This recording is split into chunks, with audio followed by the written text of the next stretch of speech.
Bonjour à tous. Pour cette nouvelle entrevue, j'ai la chance d'avoir avec moi Dave Marcheterre. Bonjour Patrice. Bonjour Dave. Dave, bien sûr, représente la compagnie OPEM. OPEM, c'est un logiciel, bien sûr, de gestion immobilière. Comptabilité et gestion, là, ils ont une approche vraiment comptable, on va en parler tantôt. Puis je trouve que c'est vraiment important. Comme vous avez pu voir dans les dernières semaines, on a passé quelques entrevues avec différents logiciels, puis ont toutes leurs spécificités. Mais OPEM, bien sûr, sont là depuis 30 ans. C'était parmi les premiers là, qui ont utilisé l'automatisation, la gestion immobilière et tout. Bien sûr, aujourd'hui, OPEM s'est rendu une grande entreprise. On pourrait dire que sur les 800 clients que vous avez, près de la moitié ont plus de 200 logements. Exactement. Donc, c'est vraiment une entreprise qui a une clientèle visée. Là, c'est sûr que vous allez sur le site web, vous allez avoir des produits un peu pour tous, mais c'est surtout la clientèle visée, c'est 100 logements et plus, là, ou quelqu'un qui peut vraiment utiliser à pleine capacité votre logiciel. Donc, c'est ça. Fait que, on va te laisser t'introduire, Dave, un peu, puis on va avoir le temps de parler d'entreprise. Ben oui, bien sûr. Premièrement, merci de l'invitation, Patrice. Merci de nous permettre de présenter notre organisation. Donc, en fait, j'ai la chance de travailler pour OPEM au niveau de la vente et du marketing. Donc, en fait, comme tu le disais si bien, OPEM a été fondé en 85, donc déjà 33 ans d'existence. Et la réalité d'OPEM a changé, là, je dirais, il y a environ 7 ans, a été acquis par la plus grande entreprise de logiciels au Canada, Constellation, qui est basée à Toronto, qui a différentes divisions. Et nous, on appartient à la division de Harris, qui, elle, est basée à Ottawa. Constellation, je pense que c'est la plus grande entreprise de logiciels au Canada. Exactement. Donc, ça crée une dualité très intéressante parce qu'on reste une entreprise de, pour le moment, 42 employés, avec justement là les deux mains sur le volant. Mais cette grande entreprise derrière nous permet d'avoir la flexibilité et les ressources financières, je dirais la structure aussi d'une très grande entreprise. Donc, ça fait un modèle d'entreprise là qui nous permet du moins d'être en mesure de supporter nos différentes espérances. C'est bien. Puis, donc, maintenant, OPEM, vous avez vraiment une approche, bien sûr, le corps principal, là, la couche métier, que tu appelles bien. Exact. On va te laisser expliquer ça. Ouais. C'est vraiment la gestion immobilière. Mais ce qui est intéressant, c'est vraiment intégrer avec la comptabilité. Ça veut dire qu'à partir du moment qu'on utilise OPEM, on n'a pas besoin d'utiliser des systèmes comme QuickBooks ou autres logiciels comme Simple Comptable et compagnie pour faire la logistique. C'est vraiment intégré ensemble. C'est ça vraiment qui vous démarque aussi. Exactement.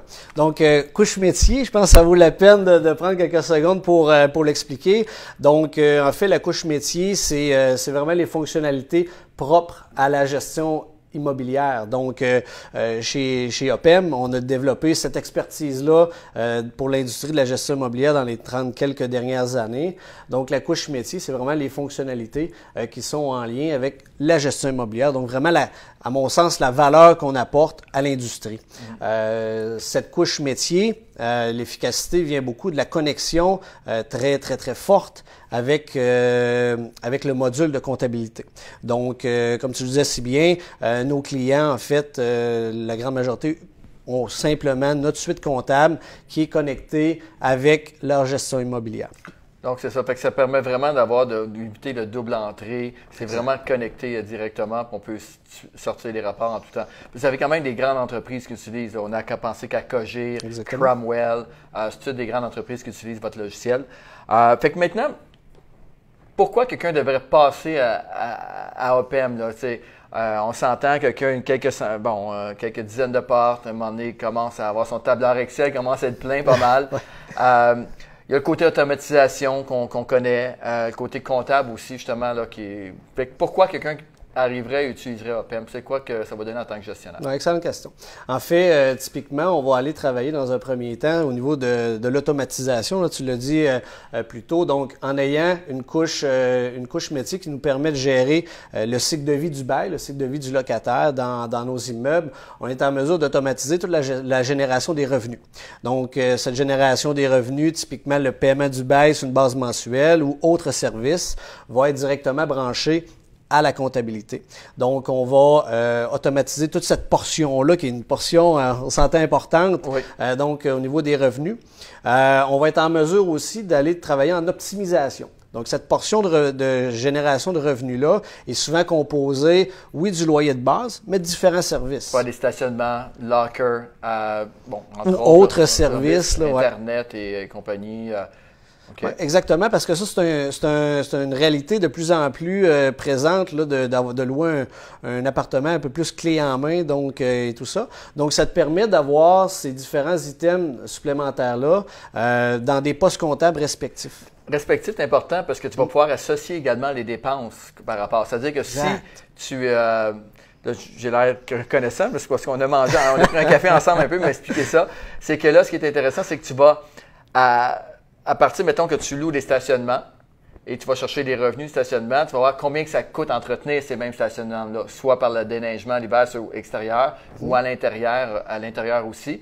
Donc, fait que c'est intéressant de voir ton poste de revenus et quoi la profitabilité. Est-ce que ça vaut vraiment la peine de louer à part les stationnements ou pas? Oui, exact. En fait, cette notion-là appelons ça une comptabilité plus analytique, donc vraiment une comptabilité de rendement, est possible parce qu'on travaille dans le même système comptable. Donc, nos revenus vont être associés à nos dépenses. Donc, c'est là qu'on travaille en optimisation. Et là, je vais un peu plus loin. Si, par exemple, regardons le même exemple de stationnement. Oui. Si le stationnement, on se rend compte que le niveau de rentabilité du service est pas assez présent, bon, ben lors du renouvellement, on pourra ajuster à ce moment-là le prix de location d'un stationnement supplémentaire, par exemple. OK. Ouais. Donc, travaillons en optimisation des revenus. Ouais, parce que le mot optimisation, tu disais à quelques reprises, ouais. C'est vraiment quelque chose de populaire au niveau des investisseurs, parce que le marché est élevé présentement. On va trouver toutes les meilleures façons pour optimiser justement ces revenus-là, ces dépenses-là. Mais ça prend... Tu sais, des fois, on navigue, on a un parc immobilier, puis à un moment donné, on ne voit plus les choses aussi clairement. Fait qu'un logiciel très performant qui nous permet de sortir des rapports, parce que c'est ça le but d'un logiciel à la base, c'est de sortir des rapports de performance. Et là, avec OPEM, ça va être possible d'aller en profondeur là-dessus. Oui, exact. Donc, tu as un rapport plus de type financier que des rapports, je dirais, sur notre clientèle, sur les loyers à louer, les renouvellements à venir, donc différents types de rapports. S'il y a une donnée, dites-vous que s'il y a une donnée dans le système, il y a des fortes chances qu'il y ait un rapport qui permet de traiter cette donnée-là. Parce qu'on parle d'optimisation de gestion, mais également d'optimisation de notre temps. Oui. Parce que je sais, on a des transactions, quand même des clients qui utilisent votre système. Et lorsque c'est le temps de faire une mise en marché, et là, un exemple Immo Première, qui nous envoie... Bon client à nous. Hein, bon client, exactement. On plus de 2000 logements. Lorsqu'ils nous mettent un immeuble en vente avec nous, ils nous envoient déjà les rapports, déjà le sommaire des loyers, tout détaillé. On sait exactement les vacants, les gens qui payent, ont payé à moitié, d'autres qui vont payer un peu plus tard dans le mois. On a toutes les informations. C'est vraiment intéressant. Et contrairement à quelqu'un qui utilise un tableur Excel où il fait ça un peu, on va dire, à la mitaine, là, on voit tout de suite la différence au niveau du processus, au niveau de l'organisation de la gestion. Ça fait toute une différence. Nous, une transaction immobilière, ce qu'on fait, c'est qu'on rentre dans tous les détails. On sort vraiment toutes les informations au niveau des revenus et dépenses. Hein. C'est ça que lors de la vérification des gens. Fait que quelqu'un qui utilise un système comme ça nous aide beaucoup. Maintenant, tantôt, tu as parlé de cycle de vie du bail ou du locataire. Okay? Peux-tu nous donner, mettons, un exemple à partir du moment que quelqu'un commence avec vous? C'est quoi le processus en gros? Oui, bien sûr. Donc, dans le cycle de vie d'un bail, donc typiquement un bail si on regarde le cycle de vie sur une année, donc il va y avoir bien sûr la signature du bail au départ. Donc, on va travailler avec le bail électronique. Le bail électronique, OK. Donc, on va rentrer déjà le locataire et ses informations dans le système. Pour le moment, il va être en attente jusqu'à la date de début du bail. Ça veut dire que là, par exemple, les gens qui commencent au 1er juillet, quand même qu'on signe le bail au mois d'avril, mais là, il va être attaché quand même au même logement avec le locataire actuel, mais celui-là va être considéré en attente. Exactement. Donc, ce logement-là n'apparaîtra plus dans la liste des loyers à louer parce qu'il y a un bail associé, à ce logement-là, exemple, pour le 1er juillet, là, qui est une date. Fait qu'on a la signature du bail. Par la suite, dans le cycle de vie, on a le paiement mensuel, toujours le premier, bien sûr. Et là, bon, bien sûr, au niveau de la collection, la gestion, on veut savoir qui sont en retard au bout de 5-6 jours. Fait que, il y a des options pour ça. Oui, il y a différents moyens là, qui est mis à la disponibilité du locataire ou du propriétaire de payer le loyer mensuel.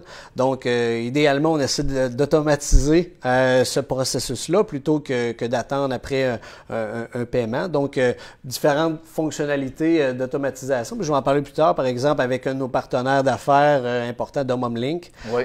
Donc, Jonathan Margell, qu'on a invité ici il y a quelques semaines, nous a fait présenter Donum. Premièrement, Jonathan est vraiment une personne passionnée. C'était une belle entrevue. Mais au-delà de ça, le logiciel qu'ils ont développé, ça se connecte avec le bot. Là. On peut automatiser les choses. Exactement. On parlait d'automatisation. Je parlais qu'on connecte sur une base mensuelle. Exemple, tu as 150 logements. Et là, sur les 150, tu as un 10 mettons une quinzaine de personnes qui n'ont pas nécessairement payé à partir du 5. Là, avec vous, une des genres d'automatisation, ça va être possible de sortir un rapport avec des lettres personnalisées pour chacun des locataires pour les signifier qu'ils sont des retards, exemple? Exactement. Donc, le logiciel permet au gestionnaire immobilier de bâtir en bon français, son template il peut mettre lettres. Plusieurs templates. Exactement. Français, anglais.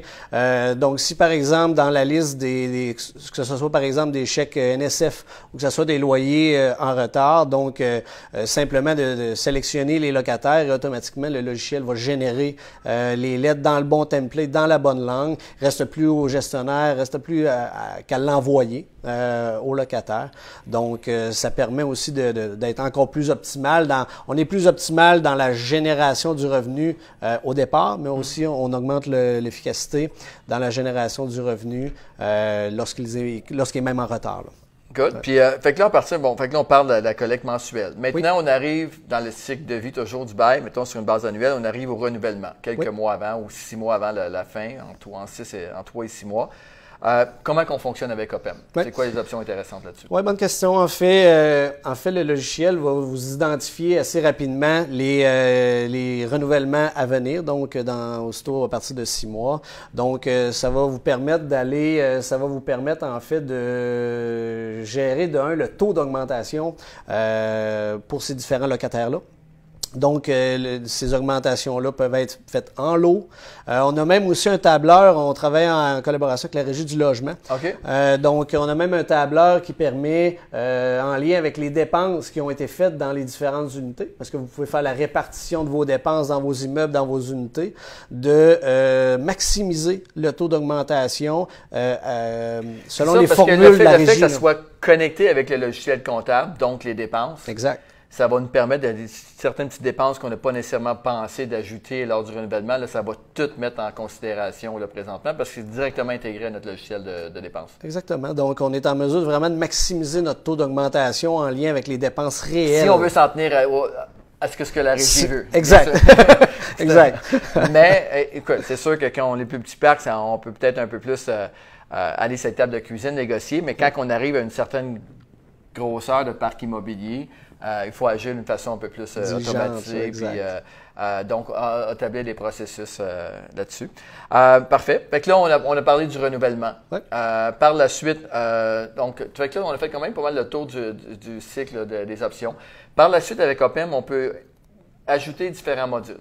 Est-ce que tu peux me donner un exemple ou deux de modules qu'on peut ajouter? Oui, en fait, c'est une solution qui est modulaire. Donc, on est en mesure de répondre le mieux possible aux différents besoins de nos clients. Donc, je vous dirais de base, là, ça vient avec qu'on appelle primo résidentiel, qui est la couche métier, qui est branchée à notre comptabilité, et typiquement le compte fournisseur. Donc, à ce moment-là, avec ces 3 modules de base-là, on est en mesure de gérer les revenus, les dépenses et, je dirais, toute la comptabilité modulaire module complet. Par la suite, on peut ajouter différents modules selon les besoins, donc que ce soit un module de gestion de projet, donc une gestion de projet financière en lien avec des budgets d'investissement, donc d'avoir un portrait réel de nos investissements dans nos projets, que ce soit au niveau des bons de commande, donc différents modules, appel de service qui est un module très important là, chez nous. Donc différents modules qui peuvent être ajoutés à tout moment. Selon aussi le type de parc immobilier, parce que si on commence dans le résidentiel et hop, on décide d'acheter un immeuble commercial, on va être capable d'intégrer là-dedans avec module commercial. Tu as aussi des modules de résidence. Exactement. Vous êtes vraiment à large. Puis d'ailleurs, présentement, tu me disais que une des parties de la business qui augmente le plus, c'est bien sûr la résidence, les contracteurs qui utilisent votre système. Oui, c'est ça, on n'en a pas parlé au départ, mais effectivement, la réalité de nos clients de plus en plus est avec du mixte, oui. Donc du résidentiel, du commercial. Donc on a des différents modules. En fait, on a le module commercial qui est spécifique à la réalité de gestion d'un immeuble commercial et on a aussi le module pour les résidences personnes âgées, puis même pour ce vertical-là des résidences, on va jusqu'à la planification, gestion des soins, distribution informatisée de la médication. Oh. Donc, on crée presque des résidences, là, on tend vers le sans-papier, en fait, là, dans les résidences. Donc, on augmente le partage d'informations. C'est vraiment une industrie qui était un peu en retard. Hein? Exactement. Ouais. C'est vraiment, on le voit, nous, dans nos transactions, là, c'est très peu de gens utilisent l'informatique, en fait, en dehors du tableur Excel, qu'on pourrait dire. Fait que c'est intéressant. Maintenant, quelqu'un qui justement a un bon parc immobilier, quelques centaines de logements qui gère encore sur Excel, j'imagine qu'il y a moyen de tout importer ça, tout importer les données ou c'est un processus. Vous l'assistez aussi? Oui, exact.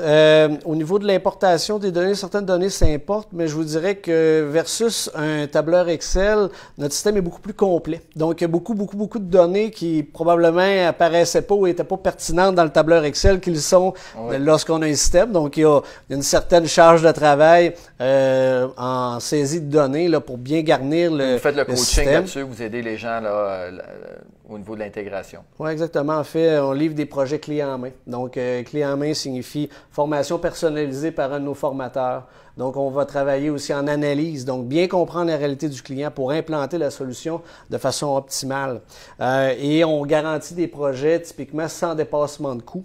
Donc, on a une gestion de projet pour livrer le projet dans les temps selon les Quand on parle de projet, on donne l'exemple d'une rénovation d'une trentaine de logements. Là. Puis là, on va pouvoir tout détailler ça au niveau des coûts par logement et s'assurer que le processus se fait. Oui, exactement. Donc, ça, on va le faire au travers le module de gestion de projet, par exemple. Ouais. Donc, typiquement, quand on va faire un investissement de rénovation de 30 logements, on détermine des budgets. Donc, on va être en mesure de saisir les budgets, d'importer, en fait, le budget dans le logiciel et de créer un projet dans le système et d'associer les dépenses à ce projet. Donc, on va être en mesure d'avoir un portrait réel des sommes déjà engagées et des sommes même à venir. Si on a, par exemple, le module de bons de commande, donc d'avoir une vision future sur les sommes déjà engagées et de voir en pourcentage, selon les différents postes de dépenses, on se situe dans notre projet. Quelqu'un, mettons, qui a une dizaine d'immeubles,